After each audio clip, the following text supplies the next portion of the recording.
This video is sponsored by Seymour Duncan. Hi there, Perfecto Castro here and welcome to my channel. I hope you're having a great day. Okay, in this video, I am going to build the smallest and lightest 170 watt guitar rig in the world.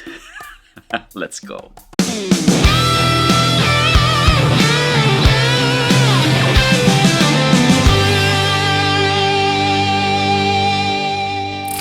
So if you've been a follower of my channel for a while, you know that I stopped gigging the past couple of years because of a bad back. It's just, age just caught up to me. And yeah, I need to start putting my own personal health first. But that doesn't mean that I no longer play live gigs. I just need to pick the gigs that are fun, and I need to pick the gear carefully so that I don't, unintentionally injure myself. So to that end, our friends at Seymour Duncan sent me this PowerStage 170 pedal format 170 watt guitar amplifier. Look at that. Now, I was an early adopter of these pedal style power amps. In fact, some of my channel's earliest videos are that of the Quilter micro amp and the Baroni Lab amp in a pedal and a couple others. And even though I had fun playing and gigging those, small pedal amps, the thing that turned me off was the power supply. So, which is something like this. So imagine having a tiny little pedal amp and this is your power supply. It defeats the purpose of having it, small and streamlined. And that brings me to one of the features I like most about the Seymour Duncan PowerStage 170. And that is this thing. It has a built-in IEC port. You will see that connections are as easy as it gets. So input is where you plug the output of your effects unit, and the loudspeaker output goes straight to a speaker cabinet. Now, even though pedal amplifiers have been around for several years already, there's still a point of confusion as to what and where to plug these things are. So I will address that once I have the rig built up. So today's fun project is to put together a guitar rig with the PowerStage 170 as the centerpiece. And the goal is to make it as versatile and toneful as possible while keeping the very small and light form factor, because I need to save my back. Now let's look at the options. Now, the PowerStage 170 has a 3-band EQ and this big master volume knob right here that you can probably turn with your foot for on-the-fly master volume changes. So with these controls, this PowerStage can very well act like your, clean pedal platform amp. However, to keep things small and lightweight, I'm going to have to go with a multi-effects of some sort. Now, speaking of multi-effects, first option would be something like this Moore GE 150 Pro Li. But then even that, I think that's too big. Let's try to go smaller. Now, on the other end of the spectrum, to go really small while retaining great tone, there's nothing that can beat the Tone X1 pedal. Look at that. This is the sharp-looking Joe Satriani edition. Now that Tone X includes modulation and delay in their presets, and I can go A/B switch for clean and dirty, that might be the way to go. I'm looking at it on my monitor right there. It's like really tiny. However, I did mention I needed to be versatile. So that means I need to, turn the effects on and off whenever I need to. And that would be difficult to do with just this single button right here. Yeah, so I might save this for a different build. Which brings me to what might be the best choice for this project. And that is the Line 6 Pod Express. Look at that. Now, these two are pretty much the same height, though the PowerStage 170 is on the thicker side. I'm going to have to decide if I want to put this on a riser or if it'll work with this, height difference. Now, I already have a video featuring the Line 6 Pod Express, and with an optional 2-button auxiliary foot switch, I will have control over the different effects blocks. Yeah, so I think we have our parts set. And another plus point for the Pod Express is the ability to take batteries. So I won't even need to bother, fitting a power supply into this tiny little lightweight board. Okay, I think I have everything I need. Let's build this thing. Here is my overhead cam. That is the Seymour Duncan PowerStage. And here is our line 6 Pod Express. The auxiliary switch I'm using for this build is from Barn 3, and this is the Aux-U Mini. And I will position that somewhere here. Okay. Right there. Now I feel that a proper pedal board will make this rig unnecessarily heavy, so I'm going to be mounting them to this Barn 3 Aux-U mounting plate. Let me open this up.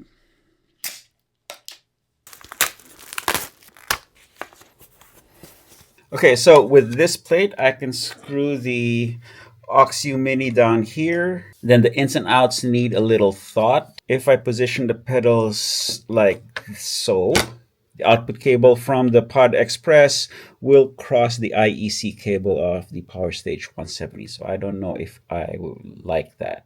Now this might work better. The only thing is the output of the Pod Express will cross the guitar input, but I think I can live with that. And then the TRS cable can be positioned right here, then I can tuck it underneath. So yeah, it's like this mounting plate was made for this rig. Now to mount these pedals, I'm going to use some 3M dual locks, small ones. That way I don't have a hard time prying them off, especially if I need to change the batteries on the Pod Express. Then I'll just put rubber feet at the underside of the plate, and that will keep it from sliding around when I step on it. So I think we have a plan. By the way, if you want to follow along this build, I will have affiliate links to everything I used in this video in the video description. So please use these links to go gear shopping and help us keep making these videos for everybody to enjoy. Thank you so much. Okay, in positioning this, I'm not gonna butt them close together like this, because the PowerStage 170 does have vents on the side. So I want to give some space for airflow. Position them like right at the edge. And one of the biggest complaints on the Pod Express is its plastic housing. I personally don't mind it for the purpose I'm using this for, because again, I'm after lightweight, and the plastic housing is as light as it gets. Plus, I don't see myself jumping up and down and really stomping on it that hard. Okay. Look at that. It's so small. Okay, the only thing left to do now is to install rubber feet in the underside.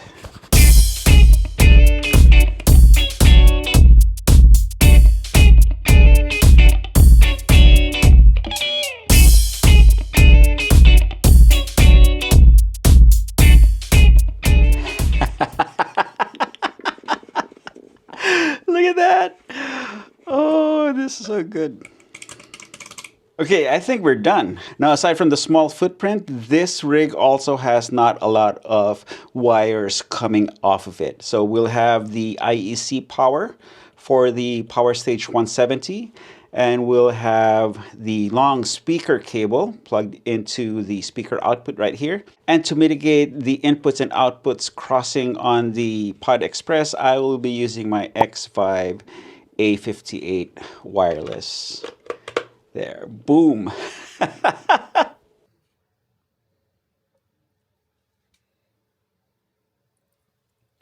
3 pounds and 13 ounces. 1,738 grams for all you Euro guys. Okay, now let's dial in some sounds. Okay, the build is done. Look at that. I have to confess, I am quite proud of this build. It just turned out, exactly as I hoped. Now let's go over the specs again. So we have a 170 watt power amp on board with the Seymour Duncan PowerStage 170. It has a 3-band EQ and the master volume. The 3-band EQ will serve as my global EQ. That way, whatever tones I dial in here in this room, I can tweak further depending on what's needed at the gig or whatever rehearsal room we play in. The tones are supplied by the Line 6 Pod Express. With the Pod Express, I have access to presets, right? 21 of them. And then within each preset, I have access to the different effects blocks. So I have tap tempo. I can turn on and off the distortion block. And with the Barn 3 Oxy Mini, I also have control over the modulation block and the delay block. Unfortunately, there aren't any indicator lights for that, so I will just have to rely on my ears. But, it's a trade-off. Now, as far as connections go, I will only have 2 wires coming out of this small rig. So that is the IEC cable for the PowerStage 170, and then a long speaker cable connecting the PowerStage 170 to my guitar speaker cabinet. Which reminds me, okay, so this is one of the points of confusion when using pedal power amps. I've seen a lot of questions asking if you plug the PowerStage into the front of a guitar amp or into the effects return. The answer is neither. You plug this straight into a speaker cabinet or a speaker. And to do that, you need speaker cable, not regular guitar cable. You can get a long speaker cable from your favorite music retailer store. Just make sure that it says speaker cable, not guitar cable. These are the cables used back in the old days when PA systems used to run separate power amps and passive speaker cabinets. Okay, so let's check out some tones. I'm going to plug the PowerStage 170 into that 2x, there. This 2x12 in the back, which are loaded with 2 EV12S speakers, and they are wired into 4 ohms. And speaking of ohms, that's going to be my next point of discussion. Okay, hold on. Okay, so another thing that turned me off of the old style pedal power amps were sort of the half-truths as far as power ratings go. So you'll see a pedal advertised as 40 watts of power, but then in small print, it says into 4 ohms. Which led to a lot of people thinking that 40 watts is not loud enough after plugging their pedal amps into 8 ohm or 16 ohm loads. Now, most pedal power amps are Class D power amps. The PowerStage is no exception. However, Seymour Duncan upped the power rating to 170 watts. That way you will have enough, oomph, regardless what speaker cabinet you plug into. So just keep in mind, to get the full 170 watts, you need to plug it into a 4 ohm rated speaker cabinet.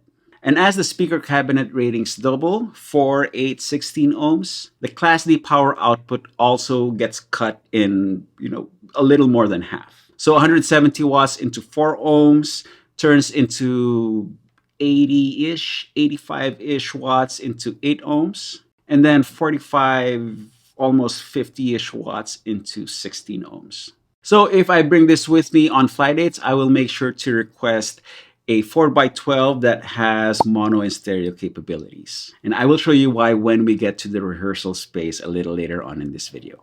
Now, in keeping things small and compact, there already is an obvious drawback, and that is the distance of these foot switches right here. Now, just by looking at it, I don't think it'll be a problem since this 2 buttons are on different tiers. However, I can see how this can be problematic with the wrong kind of footwear, but I have just the solution.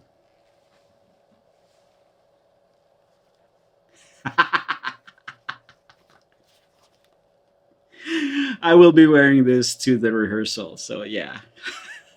If I angle my foot just right, I can actually hit both switches at the same time. Okay, I'm gonna turn the PowerStage on. Let's turn the volume down. Hit the switch.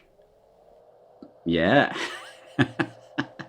I'll be using my Kramer SM1 loaded with Seymour Duncan pickups. This is a JB in the bridge and cool rails for the neck and middle.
Okay, I'm gonna save it for rehearsal. I'm gonna pack it up, and let's go crank out some tunes.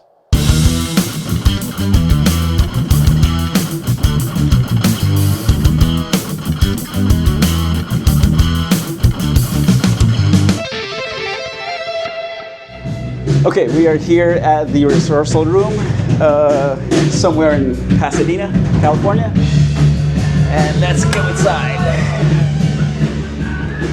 Yeah. Here's the band, Eric right there, Mark the drummer, and there's my son Joaquin is gonna help us record stuff. So, let me show you what we got. We're working with a Marshall 4x12 1960B. There's a vintage modern head right here. I'm not gonna use it. Okay, here, let me hand this off to Eric. And here is the rig.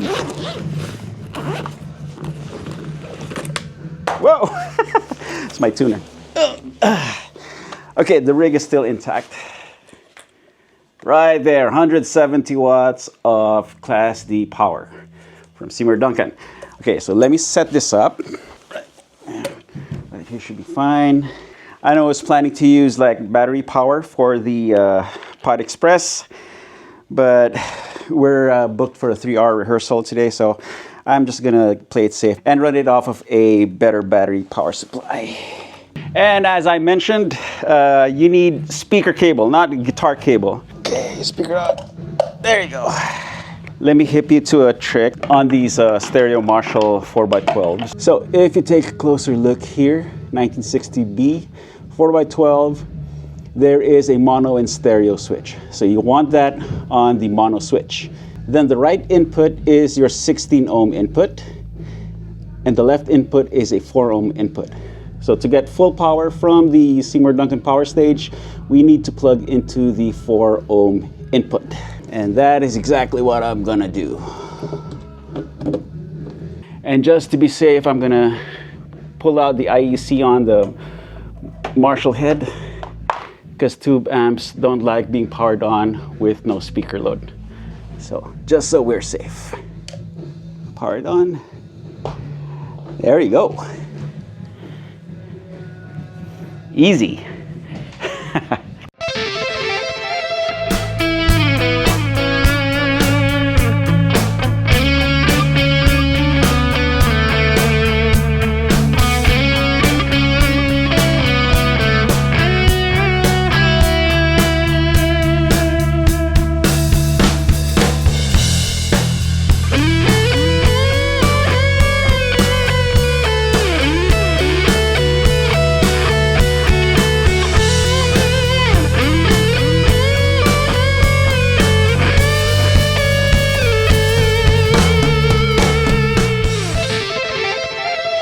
Okay, we are back here in my studio. It's always great fun to crank out some tunes and get to play with real live musicians.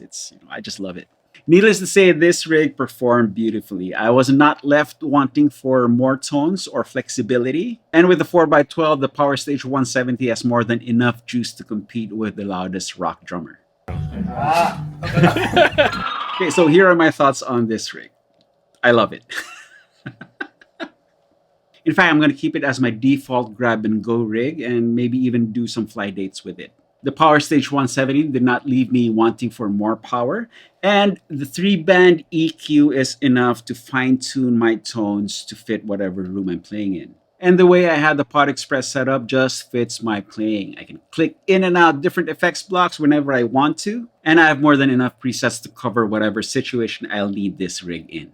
Once again, big thanks to Seymour Duncan for sponsoring this video and for this wonderful PowerStage 170. If you want to build this rig for yourself, please use my affiliate links in the video description to go gear shopping. Buying from these links are of no extra cost to you, and a small commission that I get helps me keep making these videos for everybody to enjoy. Thank you so much. Okay, now we've reached the end card. Here's a couple of videos that you can click and watch, then go grab your guitar and play something. You all know the drill. Practice makes perfecto. Cheers, guys.